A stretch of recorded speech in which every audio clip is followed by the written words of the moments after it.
Teman-teman, salam sepak bola dan selamat datang lagi di channel JPRH. Ya, Beri Superliga hanya menyisakan 7 pertandingan lagi dan tentunya 7 pertandingan ini merupakan laga final khususnya untuk tim yang sedang dalam jalur perebutan gelar juara Beri Super League musim 2025-2026.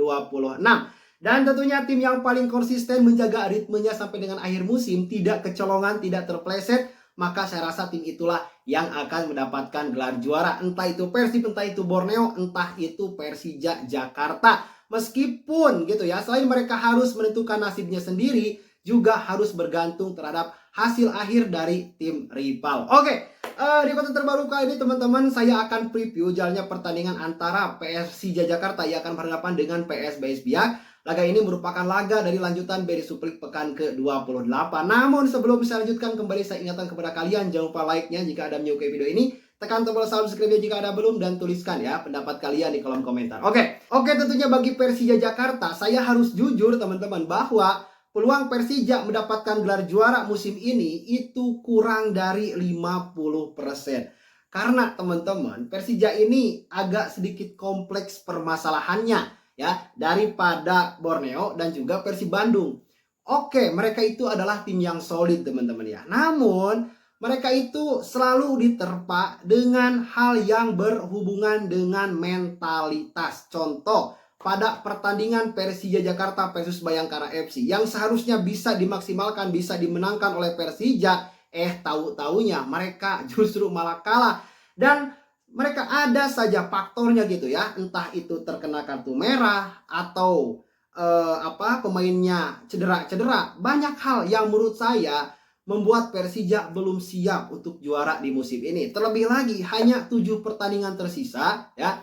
Dan maksimalnya dalam 7 pertandingan ini jarak poin dengan Persib Bandung kan itu berjarak 9 poin ya. Kalau Persija ingin menang ya, mereka harus memastikan Borneo ya tidak dalam jalur untuk meraih posisi pertama, dan juga Persib minimal harus kalah sebanyak 4 kali baru ya Persija bisa bersaing untuk memperebutkan posisi pertama. Namun saya rasa itu sangat sulit karena Persib pun itu sangat mati-matian gitu ya untuk mendapatkan hat-trick juara Beri Super League musim ini. Dan target yang paling realistis bagi Persija Jakarta saya rasa ya adalah posisi kedua. Makanya ya bagaimana caranya gitu ya mereka bisa terus perform, bisa terus bersaing ya sehingga di akhir musim nanti bisa mengkudeta posisi dari Borneo FC. Kalau untuk Persib Bandung itu bukan tidak mungkin sih, tapi agak berat. Bukan agak lagi, tapi berat gitu ya untuk untuk menggeser Persib Bandung di posisi pertama. Selanjutnya untuk PSBS Biak yang saat ini berada di peringkat ke-18 teman-teman. PSBS Biak peluang mereka ya untuk bisa lolos dari zona degradasi saya rasa pun sangat berat ya, sangat sulit.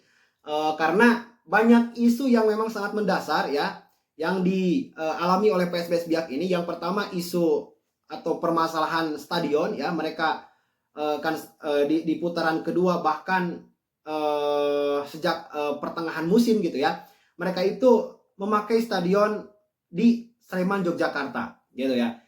Artinya mereka itu harus mengeluarkan uang ya untuk menyewa stadion. Terlebih lagi kurang supporter dari PSBS Biak ketika laga home ya yang bisa mendukung mereka dari stadion ya, karena dengan hadirnya penonton kan itu bisa menambah pendapatan. Nah, ini gak ada. Nah, otomatis ya permasalahan yang selanjutnya yaitu berhubungan dengan finansial gitu, karena posisi mereka itu tidak strategis ya untuk bisa terus bersaing, untuk bertarung ya bertahan di Beri Super League. Karena ya alasan tadi, gak punya stadion, harus mengeluarkan biaya sewa, harus bepergian ke sana kemari dan sebagainya. Bahkan mungkin di Sleman mereka menyewa semacam apartemen atau hotel gitu ya selama mereka bertanding. Nah, itu banyaklah pengeluaran-pengeluaran yang mendasar yang seharusnya bisa diantisipasi oleh PSBS Biak. Justru ini menjadi problem yang harus diselesaikan ya oleh PSBS Biak ataupun oleh semua tim di Beri Super League jika memang ingin terus perform di kasta tertinggi sepak bola di Indonesia. Oke, selanjutnya teman-teman, di match terakhir Persija itu bisa mengalahkan Persebaya Surabaya dengan skor 3-0 dan PSBS Biak kalah telak dari Borneo FC dengan skor 1-5. Dan juga Persija di pekan ke-20 sampai dengan pekan ke-27 itu sudah mencetak 50 gol teman-teman dengan total kebobolan yaitu 25 gol. Sedangkan PSBS Biak sampai dengan pekan ke-27 mereka sudah kebobolan sebanyak 64 gol. Wah, ini merupakan kebobolan paling banyak. Dan juga mereka berhasil mencetak gol itu sebanyak 29 gol. Nah, berarti dari statistik ini, dua statistik ini gitu ya. Permasalahan utama dari PSBS Biak kenapa mereka terus saja menderita kekalahan ya, di lini pertahanan mereka itu kurang bagus, teman-teman. Meskipun mereka punya penjaga gawang yang sangat tangguh yaitu Kadu gitu ya. Dia itu sebenarnya penjaga gawang yang bagus, namun sayang sekali tidak didukung, tidak ditopang oleh kuatnya barisan pertahanan dari PSBS Biak. Sedangkan untuk kondisi tim saat ini, meskipun Persija performanya naik turun ya, kadang menang gitu ya, kadang kalah. Ya, itulah realitanya gitu teman-teman. Ini membuat mereka ini agak sedikit deadlock gitu ya, berada di peringkat ketiga. Beda dengan pesaingnya seperti Borneo dan Persib Bandung gitu. Persib dan Borneo itu mulai selalu bisa mempertahankan gap point ya, yang mana Borneo selalu berhasil ya menjaga jarak 5 poin dari Persib Bandung, dan saya rasa itu sangat penting untuk terus bersaing dan dengan harapan gitu ya di akhir musim nanti ada salah satu yang terpeleset dan sehingga salah satu timnya itu bisa mendapatkan gelar juara. Nah, untuk prediksi line up dari Persija Jakarta, saya rasa pelatih Mauricio Souza tidak akan jauh menurunkan pemain seperti di laga menghadapi Persebaya Surabaya. Nah, kita mulai dari posisi penjaga gawang. Di posisi penjaga gawang tentunya setelah comeback-nya Carlos Eduardo ini memberikan sebuah ketenangan di bawah mistar dari Persija Jakarta daripada dijaga oleh Andri Tani ataupun Sirus Margono ya, karena ya pengalaman tentunya dan performa yang memang dimiliki oleh Carlos Eduardo itu sedang positif dan sedang bagus gitu ya. Dan terbukti di laga melawan Persebaya Surabaya Carlos Eduardo itu bisa clean sheet, teman-teman.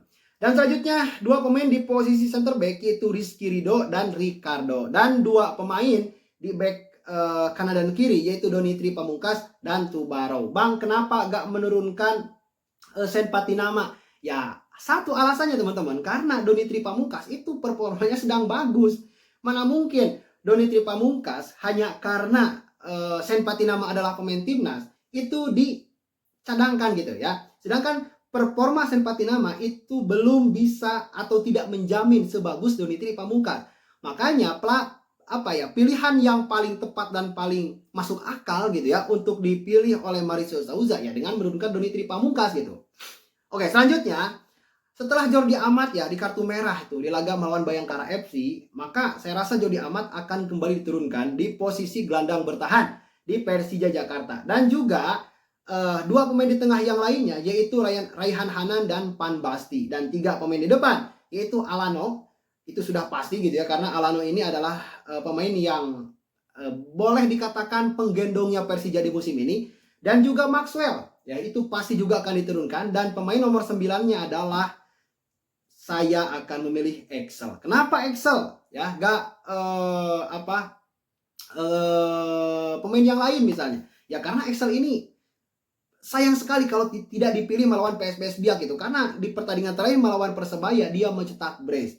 Makanya biasanya pelatih kalau ada pemain yang bisa mencetak brace di pertandingan sebelumnya itu biasanya gitu ya suka dipilih lagi, kecuali kalau cedera ataupun mungkin terkena akumulasi kartu kuning ataupun kartu merah. Dan saya rasa prediksi saya di laga ini tetap, meskipun PSBS Biak akan mati-matian ya mendapatkan poin di laga melawan Persija ini, kekuatan Persija ini terlalu kuat lah ya bagi PSBS Biak. Dan yang paling unik ya teman-teman, PSBS Biak itu terakhir menang itu pada tanggal 27 November loh ya 2025, pada saat itu ketika mereka mengalahkan Persijap Jepara dengan skor 3-2. Nah, berarti sudah berapa bulan tuh? 5 bulan ya PSBS Biak ini gak mendapatkan kemenangan di laga ini. Dan tetap saya rasa Persija akan mendapatkan kemenangan meskipun dengan skor yang tipis-tipis, mungkin 1-0 atau 2-1. Namun ya tetap juga gitu ya, pertandingan ini tidak bisa dianggap mudah juga ya, karena ya siapa tahu PSBS Biak bisa memberikan kejutan gitu ya, dan bisa mempersulit Persija Jakarta bisa menahan imbang atau mungkin bisa mengalahkan. Nah, itu yang memang menjadi rahasia Tuhan gitu ya di pertandingan ini, bahkan di semua pertandingan. Oke teman-teman, jangan lupa like jika Anda menyukai video ini, tekan tombol subscribe jika Anda belum, dan tuliskan ya pendapat kalian di kolom komentar. Kita akan berjumpa lagi di konten selanjutnya. Salam sepak bola.